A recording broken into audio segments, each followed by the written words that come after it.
The Call of the Wild, Chapter 4. Who has won to mastership? Hey, what I say? I speak truth when I say that but two devils. This was Francois's speech next morning when he discovered Spitz missing and Buck covered with wounds. He drew him to the fire and by its light pointed them out. That Spitz fight like hell, said Perrault as he surveyed the gaping rips and cuts. And that Buck fight like two hells, was Francois's answer. And now we make good time. No more Spitz, no more trouble, sure. While Perrault packed the camp outfit and loaded the sled, the dog driver proceeded to harness the dogs. Buck trotted up to the place Spitz would have occupied as leader, but Francois, not noticing him, brought Solix to the coveted position. In his judgment, Solix was the best lead dog left. Buck sprang upon Solix in fury, driving him back and standing in his place. Hey, hey, Francois cried, slapping his thighs gleefully. Look at that Buck. Him kill that Spitz. Him think to take the job. Go away, Chook, he cried, but Buck refused to budge. He took Buck by the scruff of the neck, and though the dog growled threateningly, dragged him to one side and replaced Solix. The old dog did not like it, and showed plainly that he was afraid of Buck. Francois was obdurate, but when he turned his back, Buck again displaced Solix, who was not at all unwilling to go. Francois was angry. Now, by gare, I feex you, he cried, coming back with a heavy club in his hand. Buck remembered the man in the red sweater and retreated slowly, nor did he attempt to charge in when Solix was once more brought forward. But he circled just beyond the range of the club, snarling with bitterness and rage. And while he circled, he watched the club so as to dodge it if thrown by Francois, for he was becoming wise to the way of clubs. The driver went about his work, and he called to Buck when he was ready to put him in the old place in front of Dave. Buck retreated 2 or 3 steps. Francois followed him up, whereupon he again retreated. After some time of this, Francois threw down the club, thinking that Buck feared a thrashing. But Buck was in open revolt. He wanted not to escape a clubbing, but to have the leadership. It was his by right. He had earned it, and he would not be content with less. Perrault took a hand. Between them, they ran him about for the better part of an hour. They threw clubs at him. He dodged. They cursed him, and his fathers and mothers before him, and all his seed to come after him down to the remotest generation, and every hair on his body and drop of blood in his veins. And he answered curse with snarl and kept out of their reach. He did not try to run away, but retreated around and around the camp, advertising plainly that when his desire was met, he would come in and be good. Francois sat down and scratched his head. Perrault looked at his watch and swore. Time was flying, and they should have been on the trail an hour ago. Francois scratched his head again. He shook it and grinned sheepishly at the courier, who shrugged his shoulders in sign that they were beaten. Then Francois went up to where Solix stood and called to Buck. Buck laughed as dogs laughed, yet kept his distance. Francois unfastened Solix's traces and put him back in his old place. The team stood harnessed to the sled in an unbroken line, ready for the trail. There was no place for Buck, save at the front. Once more Francois called, and once more Buck laughed and kept away. Throw down the club, Perrault commanded.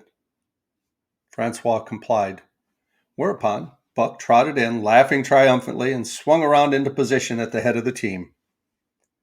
His traces were fastened, the sled broken out, and with both men running, they dashed out onto the river trail.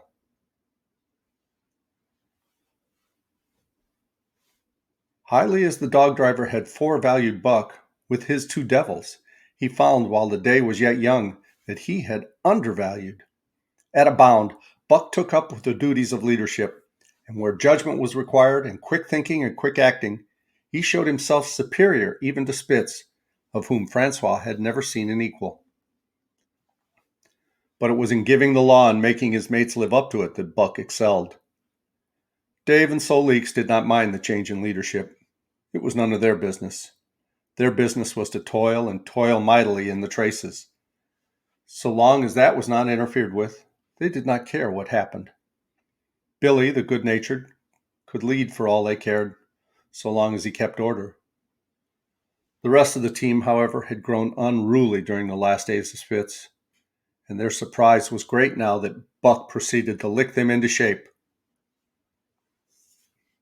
Pike, who pulled at Buck's heels and who never put an ounce more of his weight against the breastband than he was compelled to do, was swiftly and repeatedly shaken for loafing. And ere the first day was done, he was pulling more than ever before in his life. The first night in camp, Joe, the sour one, was punished roundly, a thing that Spitz had never succeeded in doing. Buck simply smothered him by virtue of superior weight, and cut him up till he ceased snapping and began to whine for mercy. The general tone of the team picked up immediately. It recovered its old-time solidarity, and once more the dogs leaped as one dog in the traces. At the rink rapids, 2 native huskies, Teak and Kuna, were added, and the celerity with which Buck broke them in took away Francois's breath. "Never such a dog as that Buck," he cried. "No, never. Him worth $1,000 by Gare, eh? What you say, Perrault?" And Perrault nodded. He was ahead of the record then, and gaining day by day. The trail was in excellent condition, well packed and hard, and there was no new fallen snow.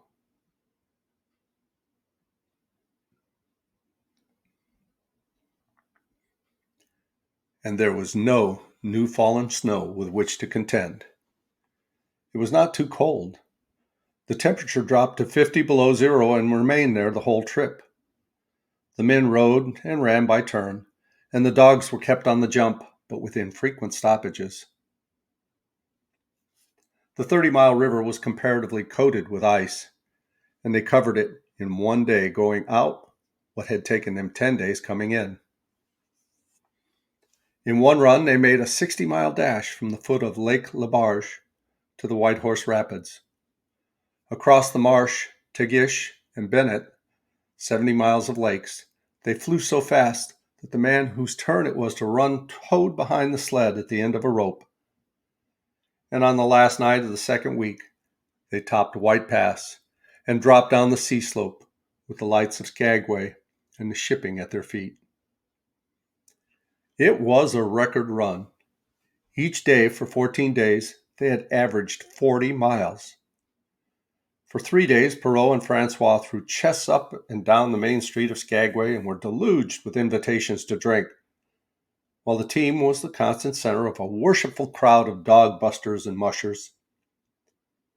Then 3 or 4 Western badmen aspired to clean out the town, were riddled like pepper boxes for their pains, and public interest turned to other idols. Next came official orders. Francois called Buck to him, threw his arms around him, wept over him.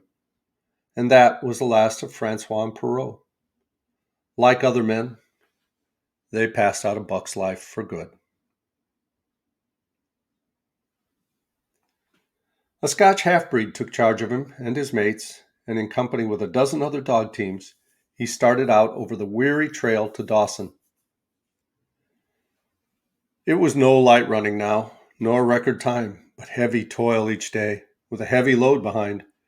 For this was the mail train, carrying word for the world to the men who sought gold under the shadow of the pole. Buck did not like it, but he bore up well to the work, taking pride in it after the manner of Dave and Sol Leeks, and seeing that his mates, whether they prided in it or not, did their fair share. It was a monotonous life, operating with machine-like regularity. One day was like another. At a certain time each morning, the cooks turned out, fires were built, and breakfast was eaten. Then, while some broke camp, others harnessed the dogs, and they were underway an hour or so before the darkness fell, which gave warning of dawn. At night, camp was made. Some pitched the tents, others cut firewood and pine boughs for the beds. Still others carried water or ice for the cooks. Also, the dogs were fed. To them, this was the one feature of the day, though it was good to loaf around after the fish was eaten for an hour or so with the other dogs, of which there were 50 and odd. There were fierce fighters among them, but 3 battles with the fiercest brought Buck to mastery, so that when he bristled and showed his teeth, they got out of his way. Best of all, perhaps, he loved to lie near the fire, hind legs crouched under him, forelegs stretched out in front, head raised, eyes blinking dreamily at the flames. Sometimes he thought of Judge Miller's big house in the sun-kissed Santa Clara Valley, and of the cement swimming tank, and Eusebel, the Mexican hairless, and Toots, the Japanese pug.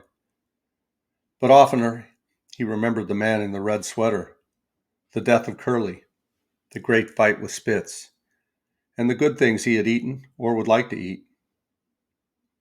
He was not homesick. The Sunland was very dim and distant, and such memories had no power over him. Far more potent were the memories of his heredity that gave things he had never seen before a seeming familiarity, the instincts, which were but the memories of his ancestors become habits, which had lapsed in later days, and still later to him, quickened and became alive again. And I think we'll stop here and go on with this chapter in the next video. Till then, thank you so much for listening. As Tigger says, ta-ta for now. I love you guys. Bye-bye.